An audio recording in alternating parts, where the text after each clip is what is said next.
आज हम कक्षा 12 का रसायन विज्ञान चैप्टर 1 जो सॉलिड स्टेट है यानी पार्ट 1 पढ़ेंगे।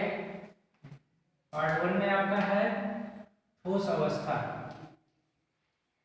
चैप्टर का नाम है ठोस अवस्था। इस चैप्टर में पहले से हम पढ़ चुके हैं कि पदार्थ या द्रव्य क्या होता है, यानी पदार्थ या द्रव्य क्या होता है। तो पदार्थ या द्रव्य आपका छोटे छोटे कणों से मिलकर बना होता है।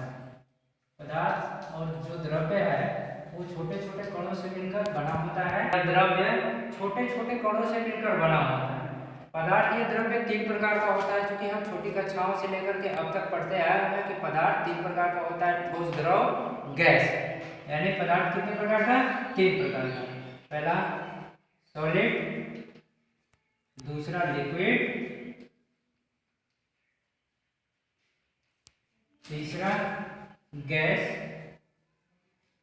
सॉलिड को ठोस कहते हैं,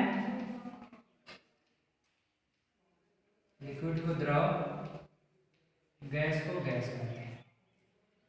यानी ठोस वे पदार्थ होते हैं, ठोस वे पदार्थ होते हैं जिसका आयतन, आकृति निश्चित होता है। और ठोस में जो अवयवी कण होते हैं, अवयवी कण यानी अवयवी कण में आपके आ जाएंगे अणु, आयन और परमाणु। ये तीनों चीजें आपके अवयवी कण में आएंगे। यानी ठोस में जो अवयवी कण होते हैं वो आपस में इतने प्रबल अंतराल अणु बल के द्वारा बंधे होते हैं कि वो अपनी गति करने में क्या होते हैं? असमर्थ होते हैं। यानी इसमें बंध जो होगा प्रबल प्रबल होगा, ठोस में दुर्बल होगा, दुर्बल होगा। इसमें इसके जो अवयवी कण है ना ही प्रबल होंगे ना ही दुर्बल होंगे। यानी ठोस में जो अवयवी कण होते हैं वो आपस में एक प्रबल अंतराल अणु बल के द्वारा इस प्रकार से बंधे होते हैं कि वो अपनी गति करने में क्या होते हैं? असमर्थ होते हैं। यानी कुछ इस प्रकार से जो अवयवी कण हैं कुछ इस प्रकार से व्यवस्थित रूप से एक दूसरे से क्या होते हैं? बंधे होते हैं, कुछ इस प्रकार से। इसी प्रकार से ये प्रबल हो जाता है। द्रव में इस अवयवी कण जो होते हैं कुछ इस क्रम में होते हैं,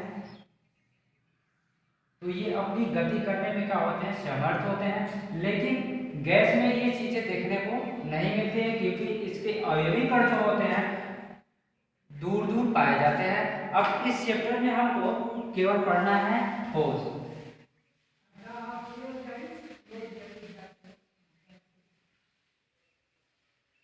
ठोस यानी सॉलिड अवस्था, जिसको हम कहते हैं ठोस अवस्था। ठोस अवस्था।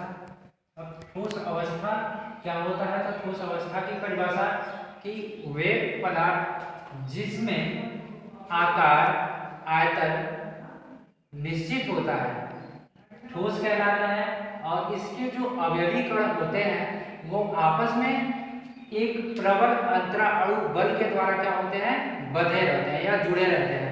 अब जो ठोस अवस्था है ये दो प्रकार का होता है। पहला होता है क्रिस्टलीय ठोस, क्रिस्टलीय ठोस। दूसरा जो होता है अक्रिस्टलीय ठोस होता है। तो ठोस, अब इन दोनों को हम एक घटक के आधार पर बांटते हैं। जो घटक पहला है आपका घटक है वो है क्रिस्टलीय ठोस, और दूसरा है वो अक्रिस्टलीय ठोस है। इसका नेक्स्ट वीडियो आपको मैं जल्दी प्रोवाइड करा दूंगा। Part A B